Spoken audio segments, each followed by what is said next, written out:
Welcome back to Breaking the Huddle with Joel Klatt and a good friend of mine, the head coach of the University of Texas on game week. We are finally here. Coach Tom Herman joins us now. Coach, thanks for joining us. How you doing, man? Appreciate you having me, Joel. I was telling you off camera that I haven't gotten my invite. It must have got lost in the mail, so I guess this is as close as I'm going to get to seeing the inside of your house, huh? Well, at least for now, social distancing and all, we got to maintain protocols. Hey, speaking of protocols, by the way, we've talked about this offline all summer long about, how well you feel like your players have done maintaining the structure of the protocols and the testing regimens that you guys have at the University of Texas. How has it gone, first of all? And then secondly, how confident are you that we can get through some portion of this season starting this week? Well, I think we can get through as much as the diligence of our student athletes will allow us to. And I couldn't be more proud of the guys on our team, our players, our staff, our support team. You forget you've got student managers and student trainers and academic advisors and tutors and all of these people that come in contact with your players. And so it's not just them, although I am extremely proud of them. Anytime that we've given them off for an extended period of time, even this past Saturday, we had a mock game Saturday morning, and they were out of here by noon and didn't have to be back until Sunday. And everybody was on pins and needles about what they were going to do Saturday night, Labor Day. School had just started. And, everything that we have tested for since then has come back, everything's clear. And so just really proud of our guys, but it's difficult to maintain this level of diligence consistently day after day, week after week, month after month. And I can't applaud our guys enough.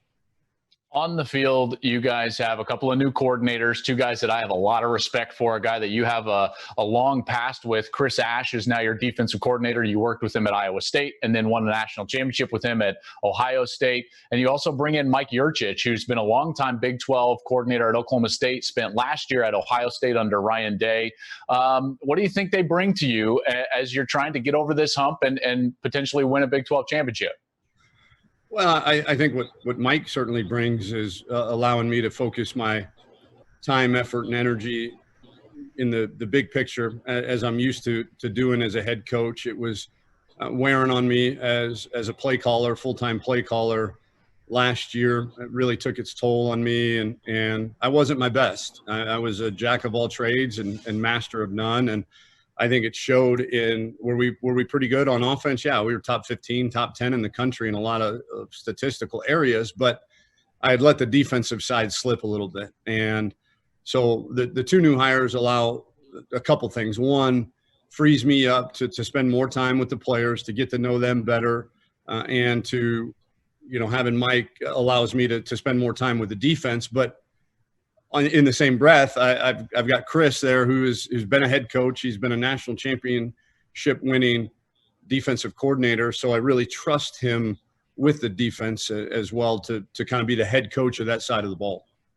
And then obviously new coordinators without spring ball in an offseason could be a precarious situation, but you have this incumbent starting quarterback that feels like he's been playing college football now for 18 years. How big is it to have Sam Ehlinger back in the saddle at quarterback? I would have lost a lot more sleep over the months of, April, May, and June had he not been here. And that's an unbelievable credit to him. He's a gamer. He loves football. He's so cerebral when it comes to the game, and yet such a good leader and so approachable and relatable to his teammates. And so, again, I'm not saying we didn't lose any sleep over those few months of the pandemic, but knowing that number 11 was coming back for his senior year and kind of provided a stabilizing force, not only in that locker room, but for us as a staff to kind of rally around him. All right, so now you're in the throes of building this program. Your arch rival has won 5 straight Big 12 titles. Texas has not won a Big 12 title in over 10 years. It's been since 2009. What are the things that have to take place for you guys to get over that hump and potentially bring down that Big 12 championship to Austin? Well, we got to stay healthy. I think, this year was certainly the year that everybody internally had circled. We've had 3 straight top 10 recruiting classes that are now third-year guys, second-year guys. Some of these true freshmen, first-year guys will help us. But the development of these ballyhooed recruiting classes, we had kind of all circled this year. We've got Sam Ehlinger returning for his senior year. We've got Sam Cosmi, a potential first-round left tackle. And so we need to stay healthy, and we need COVID to allow us to have as normal of a season as possible. And then beyond that, I think we've got to play better defensively. We were atrocious in most defensive statistical categories. And then offensively, although the numbers were great, we had a couple games where we didn't show up. And so we've got to play more consistently on offense, and then defensively, we've got to play to the level of our talent. All right, last thing for you. As schedules got thrown, through the washing machine, essentially, and totally redone and revamped, it was very clear that it would have been easier for teams that have geographic, centers around each other and similar resources, that those games would have been easier to play this year. And as it is, we're going to stay in conferences and so on and so forth. But you've been a big proponent of getting Texas A&M back on the schedule. Why is that? And how close are we to maybe getting Texas and Texas A&M on the field?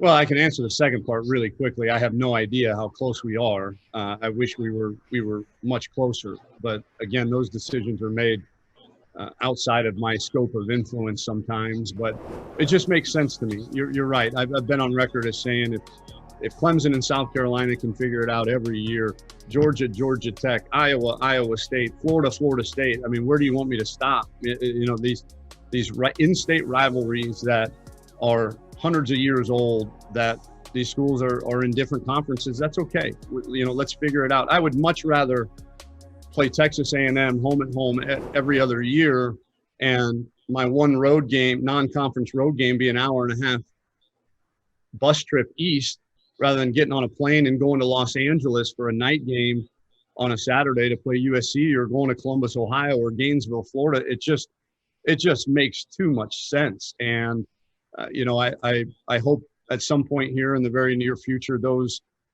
decision makers can see that, put their egos aside, and bring one of, if not the greatest rivalries in college football back to everybody's living room, and more importantly, back to Austin and College Station.